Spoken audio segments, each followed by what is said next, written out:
Assalamu alaikum, welcome to Maria Ka Jahan. I am Maria Bhatti and today we will learn neonatal asphyxia. The content we will discuss: definition, characterization, diagnosis of HIE, risk factors, pathophysiology, clinical features, investigations, monitoring for complications, and medical management and nursing management. So definition of neonatal asphyxia is: it is a medical condition that occurs when a baby does not get enough oxygen during the birth process or immediately after birth. Characterized by hypoxemia, low partial pressure of oxygen in blood, hypercarbemia, high pressure of carbon dioxide in blood, acidosis, low pH. So diagnosis of hypoxic ischemic encephalopathy depend on 4 factors. Number 1 is Apgar score, which is 0 to 3, the mixed acidemia less than pH 7, and neurological abnormalities and organ involvement. So this is a difference between neonatal encephalopathy or hypoxic ischemic encephalopathy's points. So there is a difference between hypoxia or hypoxemia. Hypoxia means deficiency of oxygen in tissue cell, or hypoxemia means deficiency of oxygen in artery blood. So students, don't confuse with hypoxic ischemic encephalopathy or neonatal encephalopathy. So here in this session I will pick 2 reference books. One is Protocol in neonatology and second is Essentials of Pediatrics. Both books are rich in knowledge and I will pick main points, the good points, and I will make the notes of it. So here you will also learn how to make notes from different books at a one place, at a one page. Okay, so in protocols in neonatology, here are only 2 pages of asphyxia neonatorum or perinatal asphyxia. Or in Essentials of Pediatrics, there are also 2 pages of neonatal asphyxia. So here from both of books I will pick the best points and make notes of it, and you will join to me here. And first of all, I have write the definition of asphyxia, okay, and the diagnosis of hypoxic ischemic encephalopathy and characterization of asphyxia. So here I will pick the points of risk factors from both of books, risk factors or etiology, and I will first study both of it and then I will write. Okay, so the first point I have, so here risk factors are of 5 types. Number 1 is maternal causes, number 2 is uterine causes, placental causes, umbilical causes, and fetal causes. So here we will discuss first maternal causes and we will pick the points from both of books. So maternal causes are those causes which associated with mother health. So the first point that I have picked is amnionitis. So amnion, inflammation, the layer of placenta, that is called amnion, and its inflammation is called amnionitis. So the next point is anemia. If mother will be anemic, then also asphyxia neonatorum will occur. And then diabetes, diabetic mother, baby also have risk factor for asphyxia, and the pregnancy induced hypertension, PIH mean pregnancy induced hypertension. And the next is eclampsia and preeclampsia. Eclampsia and preeclampsia are also contributors in asphyxia neonatorum. So the next point will be uterine causes. Uterine causes mean uterus causes. The abnormalities or the factors associated with uterus. So the first point will be prolonged labor. Okay, so first point is prolonged labor, and the next will be abnormal fetal presentation. Abnormal fetal presentation mean fetal will be may not be in cephalic, maybe in breech or shoulder position, or maybe in other position. So uterine causes are prolonged labor, abnormal fetal presentation, and the next will be antepartum hemorrhage. APH, antepartum hemorrhage, or feto-maternal hemorrhage. Or next point may be meconium stained fluid. So how prolonged labor will affect the baby and cause asphyxia? Because prolonged labor will cause the deficiency of oxygen. Next is placental causes. The causes of placenta. The first point is placenta previa, and the second is abruptio placenta, and the third is placental insufficiency. And the next is umbilical causes. If causes of umbilical are present, these may be cord prolapse. Cord may be prolapsed before the baby, and the next is cord entanglement. The cord may be encircled by the neonate's neck. And the next is fetal causes, maybe CPD, cephalopelvic disproportion, congenital anomalies, and difficult delivery may be called dystocia, maybe baby is enlarged. So the next is pathophysiology. If hypoxia, so we have discussed here the definition of asphyxia, the characterization of asphyxia, the diagnosis of hypoxic ischemic encephalopathy from the neonatal encephalopathy, and risk factors or etiology of neonatal asphyxia. So here we will discuss pathophysiology of asphyxia. So first, hypoxia is present. Hypoxia mean deficiency of oxygen in the tissue. So baby will try to compensate. So in the result of compensation, baby will start breathing rapidly and quickly to inhale the oxygen more. So in the result of compensation, the respiratory rate will be high. So baby will be tachypneic. In the beginning, when hypoxia will occur, the baby will be tachypneic.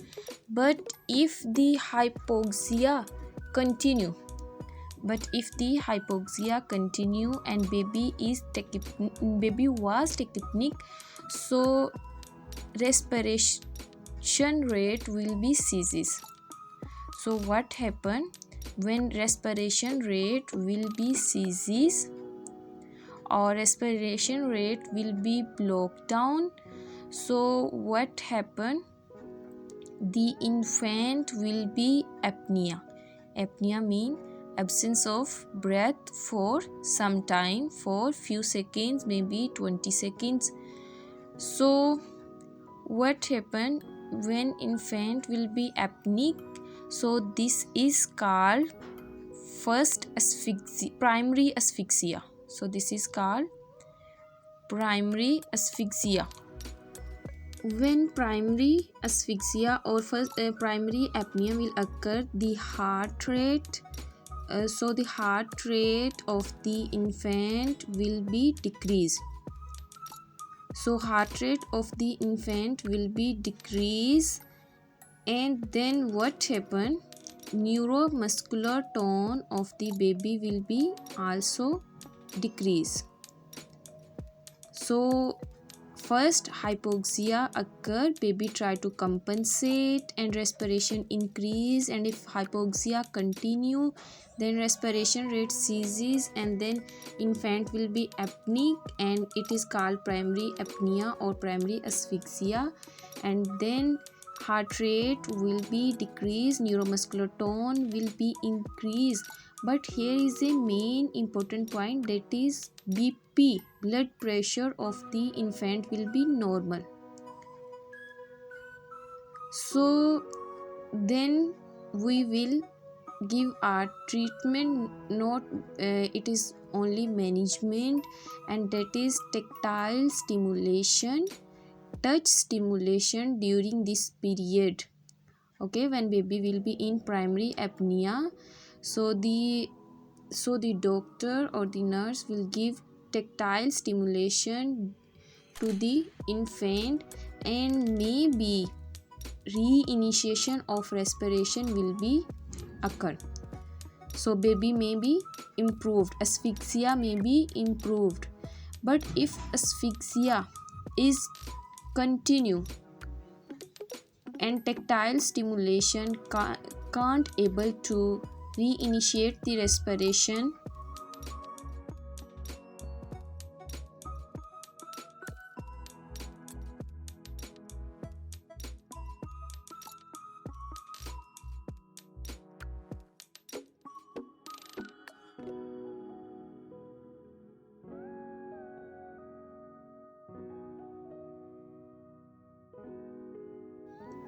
so if asphyxia is continued, then infant will be goes into deep gasping. So infant will be goes into deep gasping. So in the deep gasping, the infant will be characterized by heart rate very low. So the heart rate will be very low, the BP will also very low. But focus on the point, in the primary hypoxia the BP was normal, but right now if asphyxia not improved, then BP will be decreased and infant will be flaccid. And the second point is, in the above the neuromuscular tone also decreased, and right now also infant is in flaccid state. So this is called secondary asphyxia. First was primary asphyxia and the right now is secondary asphyxia. So secondary asphyxia is characterized by bradycardia, hypotension and infant flaccid. So muscular tone is low. So what happened in secondary asphyxia? Treatment will be given to infant unresponsive to stimulation, and then baby will needs PPV, positive pressure ventilation. If we immediately understand the situation of the patient and the health of the patient, then we will give to infant positive pressure ventilation, and then may improvement of asphyxia will occur.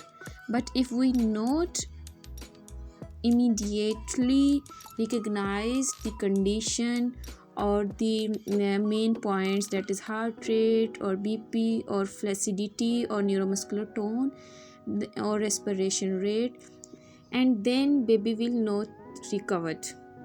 So in asphyxia we will discuss the clinical features, the clinical manifestations of infant.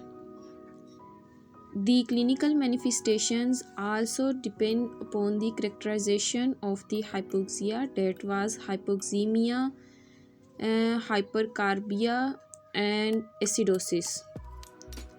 So from both of books we will pick the best points of clinical manifestation and write down on notes. So the first point of clinical feature of hypoxia is asphyxia is hypoxia, and second is hypercarbia.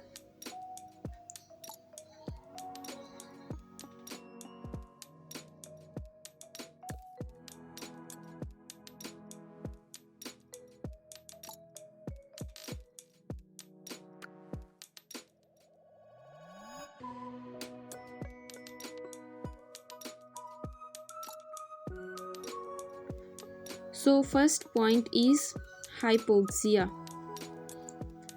Hypoxia in asphyxia, neonatal asphyxia. So second point is hypercarbia. The second clinical feature of the asphyxia will be hypercarbia. The partial pressure of carbon dioxide in the blood will be increased. And then third is seizures due to neurological involvement, neurosystem involvement, maybe seizures. And then here we will discuss and pick the point of system wise, and that is respiratory distress syndrome. RDS mean respiratory distress syndrome. And the second point will be persistent pulmonary hypertension. PPHN mean persistent pulmonary hypertension. And the next may be respiratory failure. The respiratory failure.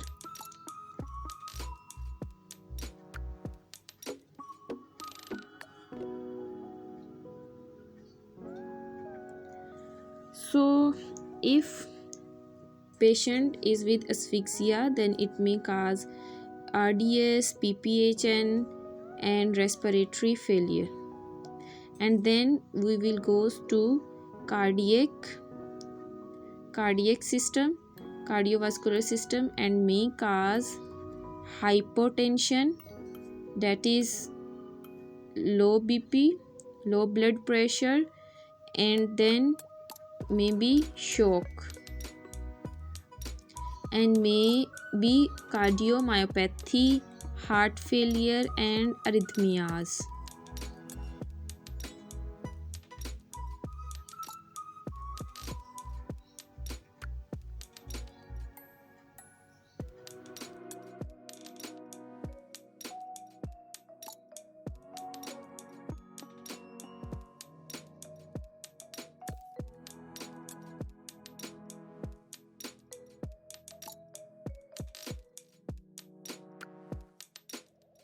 Cardiomyopathy mean cardiac inner layer between layer myopathies, myolayers abnormality. And then heart failure and arrhythmias. Arrhythmias mean irregular the intervals of ECG. So the next system will be renal system, and in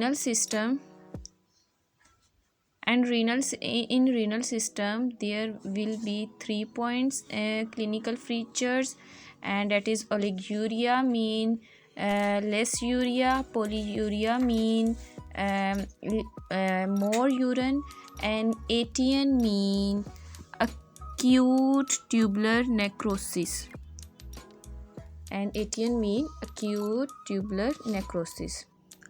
So next clinical features may be hyperglycemia, hypocalcemia and metabolic acidosis, and syndrome of inappropriate antidiuretic hormone, and feeding intolerance, and abdominal distension, baby will be abdominal distended, and jaundice and necrotizing enterocolitis.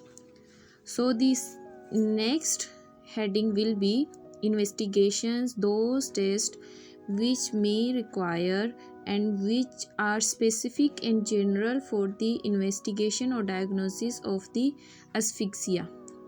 So 2 types of investigations are here, one are general and second is specific. So in the general, there is first one is CBC. CBC mean complete blood count. In CBC, WBCs, RBCs, red blood cells, white blood cells, platelets, and every type of WBCs will be shown. So the first investigation of asphyxia is CBC, and in CBC there will be hemoglobin, and hemoglobin will describe the oxygen containing or oxygen binding capacity. So next is ABGs, arterial blood gases, and next is LFTs. LFTs liver function test, and next is PT-APT, that is coagulation profile. PT-APT is coagulation profile.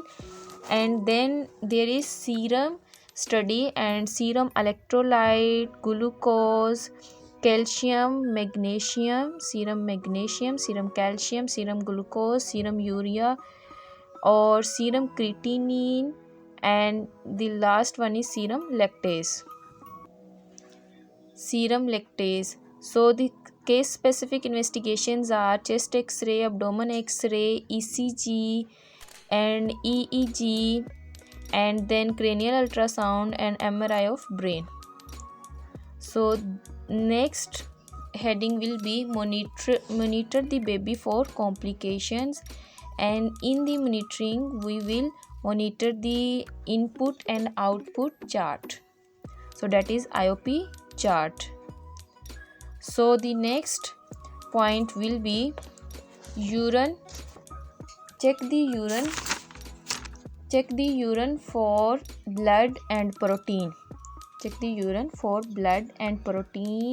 And also for specific gravity, and these points will show the renal injury. If these are present, then it will mark markers of renal injury. Specific gravity, blood and protein in urine will cause renal injury markers. Okay, so the third monitor for complication is stool. The observation or check of stool for blood. Check the stool of infant for blood, and also their monitor for complication of serial BSR, and that may be show hypoglycemia and hyperglycemia, and monitor for serum electrolyte. And management of asphyxia depend upon the following points. Serum electrolytes in also we have study in the investigations, serum electrolytes and all types of serum investigations.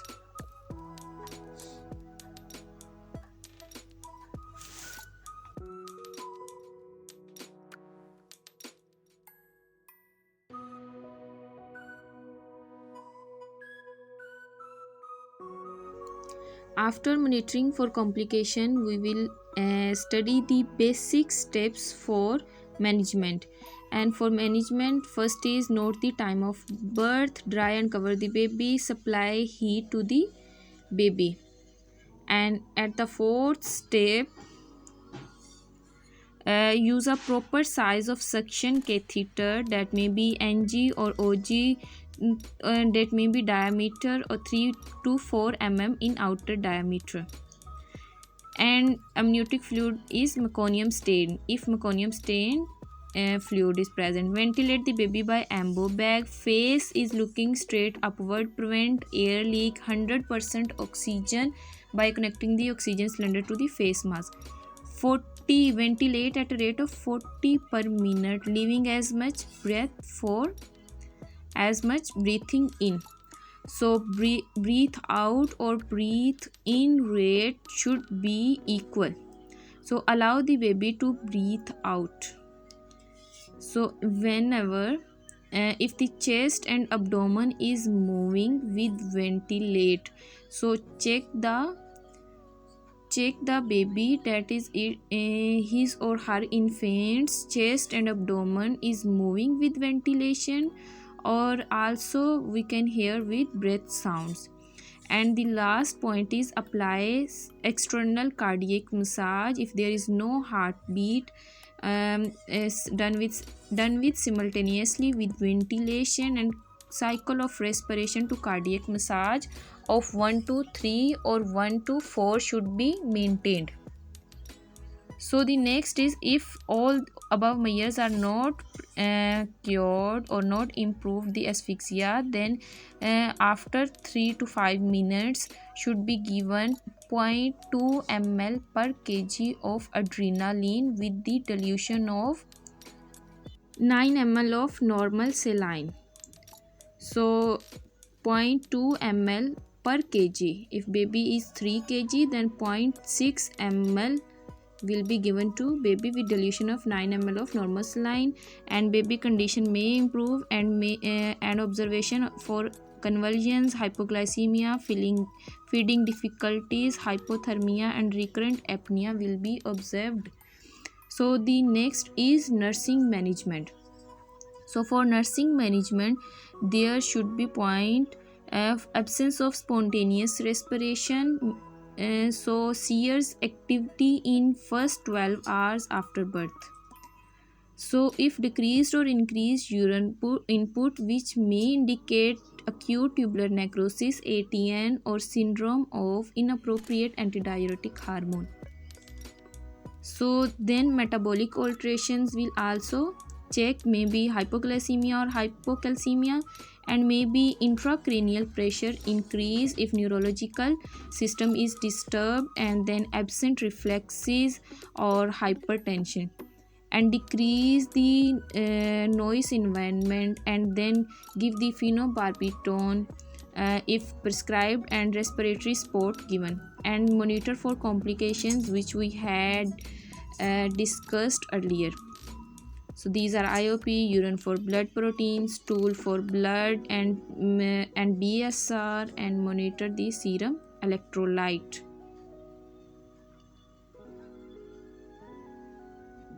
Stool for blood may suggest the NEC, that is necrotizing enterocolitis, is a condition in which the bowel develops necrotic patches that may result with digestion and with possible cause perforation and peritonitis. So the bowel will be necrotic, or necrotic patches will not result in the digestion and problem with the digestion, and then may cause perforation or may cause peritonitis. So stool for NEC, peritonitis, and perforation of the bowel. So then serial blood glucose, that is BSR, and then serum electrolyte and intravenous fluid for maintain and administer for hydration, fluid and electrolyte balances, and also given to the attendant emotional support. And in the protocols in neonatology, there is medical management, and the medical management is of two types. The number one is general, and the second is specific. So first we will discuss the specific management, and then we will come to the general management. The specific management is therapeutic hypothermia, that is total body cooling.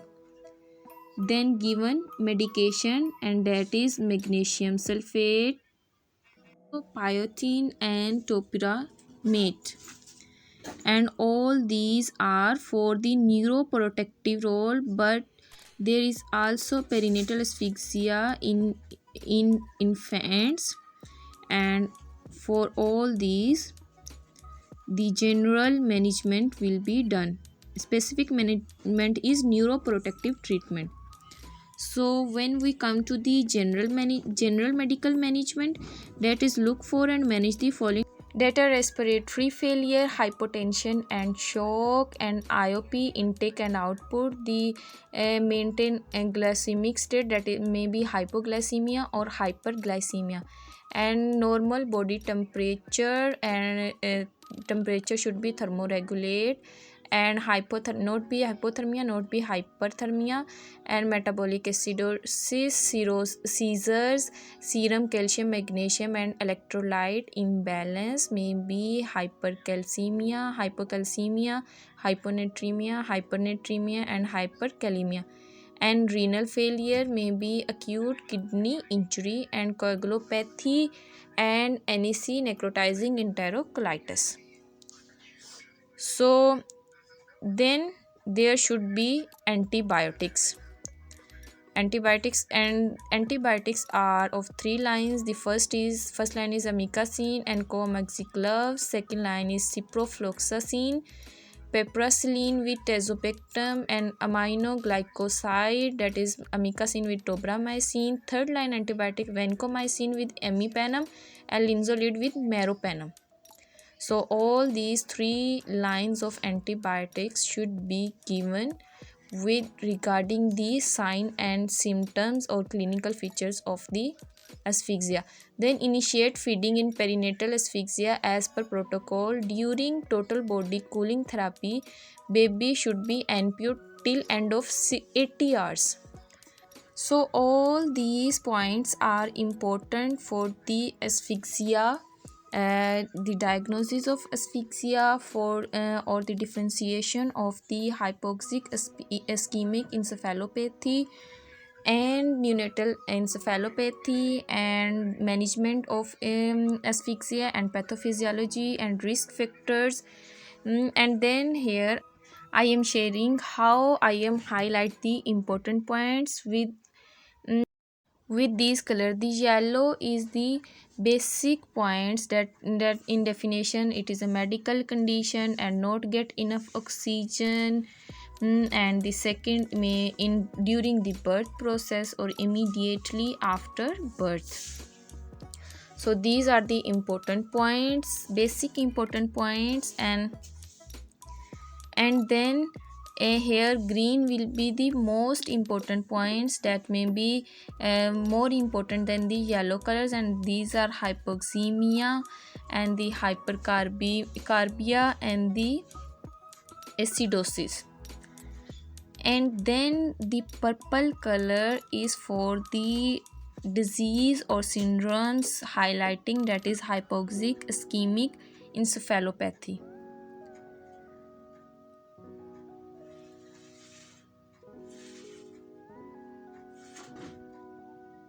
And also green is for important points, that is Apgar score, metabolic or neonatal neurologic and organ involvement, that may kidney, lungs, liver, heart and intestine. And the next is also with yellow color to highlight the basic point, that may be maternal causes, uterine causes, placental causes, umbilical causes and fetal causes.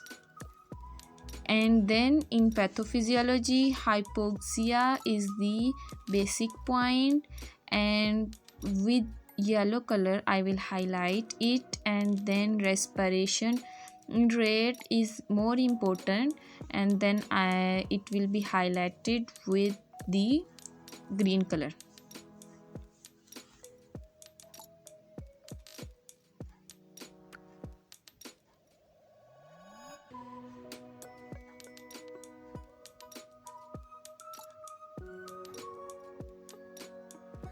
So the next disease is the primary apnea, and the second is the secondary asphyxia. Both are highlighted with the purple color.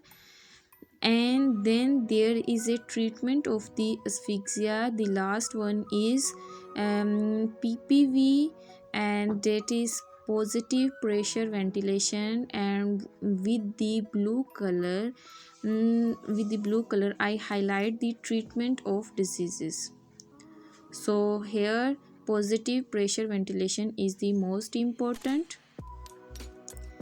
And then Also regarding like this, if you like my lecture or if you like my video, and if you want more topics, you can suggest me in comment, and also like and subscribe my channel and share my video.